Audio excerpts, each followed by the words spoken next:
Kalau kita bicara infrastruktur, tadi sudah disampaikan juga, alhamdulillah kita lihat banyak pembangunan infrastruktur besar di zaman pemerintahan sekarang ini. Kita ambil contoh pembangunan jalan, tadi juga disampaikan pembangunan jalan. Media, ada tim jurnalis dari media Kata Data, ini mengumpulkan datanya. Izinkan saya kutip di sini.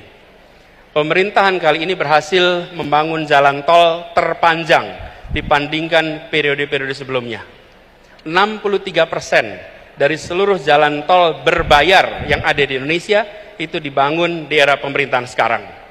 Sepanjang 1.569 km dari total 2.499 km. Itu adalah jalan berbayar. Sedangkan jalan yang tak berbayar, yang digunakan oleh semua secara gratis, yang menghubungkan mobilitas penduduk dari sudut-sudut desa ke perkotaan, yang membawa produk-produk pertanian, produk perkebunan, produk perikanan dari sentra-sentra tempat mereka dihasilkan ke wilayah-wilayah pasar, baik jalan nasional, jalan provinsi ataupun jalan kabupaten, terbangun 19.000 km di pemerintahan ini.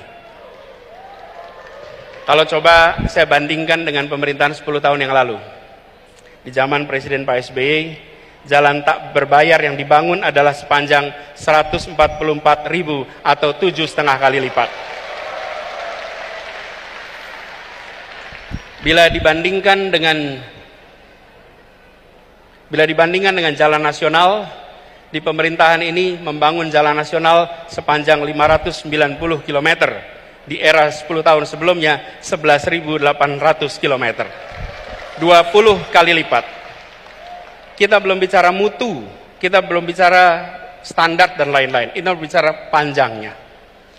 Kedua infrastruktur ini jelas diperlukan sama-sama.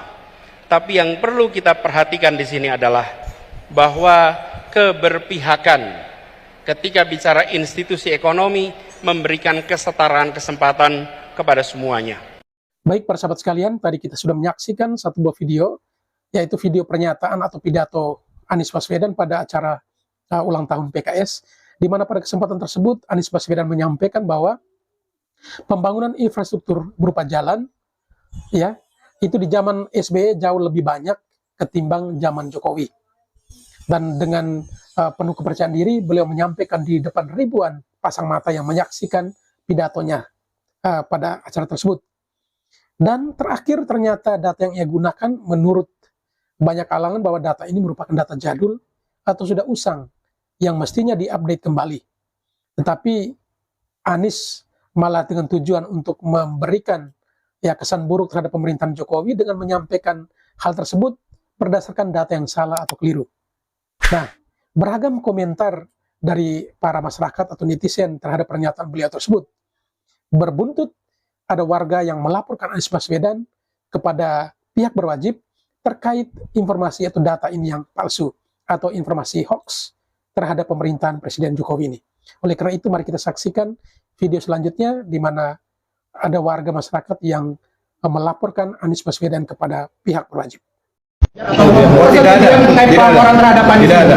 Ini tidak ada kaitannya dengan apakah ada arahan dari Pak Ganjar atau perintah Pak Ganjar, tidak ada. Ini adalah pendampingan pada sahabat kita Hakim yang menemukan data itu dan pada akhirnya dikonsultasikan ke kita di DP Center dan kita mendampingi itu sebagai organisasi. Yang menemukan datanya bisa dipublis nggak, datanya seperti apa? Datanya coba. Jadi kita mengajukan 3 alat bukti ya ke penyidik, yaitu data BPS, kemudian PUPR, dan yang ketiga adalah video ucapan Pak Anies Baswedan ketika menyampaikan hal itu di milad PKS. Itu kita serahkan berupa transkrip dari detik ke berapa sampai ke detik berapa. Jadi itu dasar kita melaporkan itu ke Barreskrim, dan itu diproses. Nah, artinya ketika itu diproses, ini kan menjadi barang bukti yang valid juga untuk melakukan tahap penyidikan gitu. Masalahnya belum Ya, jadi maka kekurangan setelah berdiskusi dengan penyidik masih ada kekurangan gitu. Ketika itu menjadi tanggung jawab kita sebagai pelapor untuk memenuhi bukti-bukti terkait aduan kita, maka kita akan juga melengkapi atau memperkuat bukti-bukti yang kita punya atau kita perlukan. Bang, pihak yang salah satu yang paling kapabel untuk menyatakan data itu salah atau tidak kan itu pihak yang mengeluarkan data ya, baik BPS sama PUPR. Apakah abang juga sudah komunikasi dengan dua pihak itu bahwa apa langkah yang abang lakukan jika mereka benarkan? Siap.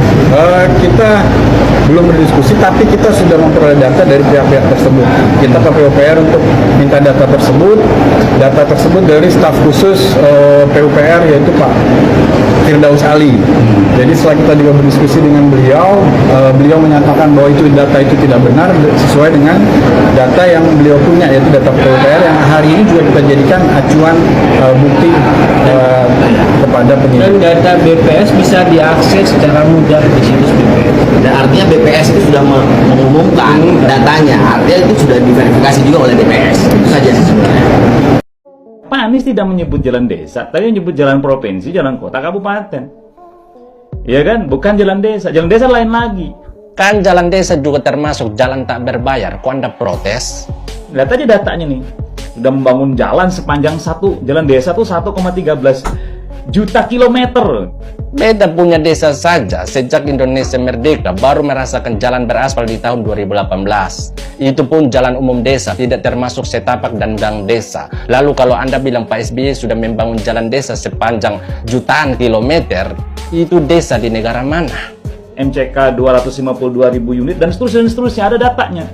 Data situ juga mengatakan di pemerintahan Pak SBY sudah terbangun 64.775 unit rusun.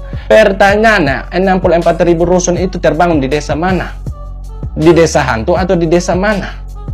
Di kota saja tidak ada, kok ini bicara di desa, kan ngawur. Inilah hebatnya Pak Anies.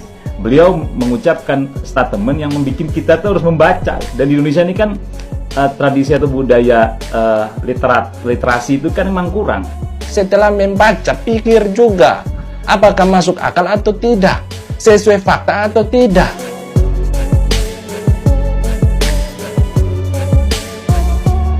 Kenapa Anda protes ketika Tuan Guru Bajang bicara soal jalan desa? Kan Pak Anies yang bicara tentang sudut-sudut desa, bicara tentang sentra pertanian dan perkebunan. Lalu apakah sudut desa, pertanian dan perkebunan itu bukan di desa? Apakah ketika Pak Anies bicara tentang sudut desa, bicara tentang pertanian, bicara tentang perkebunan, lalu tidak boleh bicara tentang jalan desa? Terus Anda pikir hasil pertanian itu mau dibawa lihat mana? Makanya Anda protes ketika Pak Tuan Guru Bajang bicara soal jalan desa. Kan jalan desa juga termasuk jalan tak berbayar, kok Anda protes? Nah makanya kalau sekolah tuh jangan nyontek.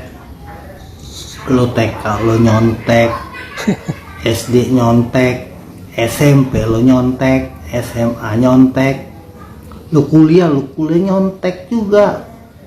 Giliran lo jadi pejabat, lo suruh pidato depan umum, lo cari data boleh nyontek. Akhirnya kan salah semua. Lalu sendiri kan. Kalau ada yang bilang Anies wajar jadi pemimpin negeri ini, ya sakit dia itu. Nah, sudah berobat. Ada orang Indonesia kok, pribumi asli. Ngapain pilih yang keturunan? Anies cakap dan cembunang, cakapnya yang besar. Pembohong itu, penipu itu. Gak ada Anies itu. Kalau memang betul Anies dapat dukungan, itu hanya macam idol.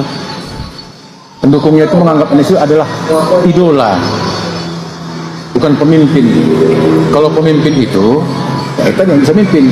Kalau idola harus pandai kata-kata, harus pandai nyanyi, harus pandai menutup yang buruk-buruk. Baik, persahabat sekalian, demikianlah beberapa buah video yang coba saya reaksi pada kesempatan kali ini, yang mulai dari pernyataan Anies dan diikuti dengan video kedua, yaitu ada masyarakat atau warga yang merasa bahwa pernyataan Anies itu tidak benar, dia menyebarkan isu atau berita hoax, maka Anies Baswedan dilaporkan pada pihak berwajib. Dan kelanjutannya seperti apa nanti kita ikuti bersama di pemberitaan di media sosial ataupun di media elektronik nanti. Ya, ini masyarakat atau warga yang merasa bahwa isu yang disebarkan ini tidak benar, sehingga Anies dinyatakan pihak yang bersalah, yang patut memberikan pertanggungjawaban kepada pihak berwajib. Dan juga dalam video tadi kita menyaksikan bagaimana seorang netizen dari NTT yang meluruskan pernyataan dari simpatisan Anies terkait pembangunan jalan di zaman SBY dan juga di zaman Jokowi. Menurutnya baru di pemerintah Presiden Jokowi, di NTT jalan-jalan diperbaiki, bahkan ada jalan yang sudah puluhan tahun sudah berganti sekian presiden tidak pernah diperhatikan. Tetapi ketika zaman Jokowi baru diperhatikan, dan saat ini warga masyarakat bisa menggunakan jalan tersebut. Sehingga menurutnya bahwa tidak cukup dihitung jalan yang berbayar, tetapi jalan tidak berbayar seperti jalan-jalan pertanian di setiap desa atau kampung itu juga mestinya dihitung. Baik para sahabat sekalian, demikian saja informasi yang kami reaksi pada kesempatan kali ini. Bagi teman-teman atau sahabat yang mungkin ingin merequest video-video yang bakal kita reaksi pada kesempatan yang akan datang, silakan tinggalkan di kolom komentar. Terima kasih.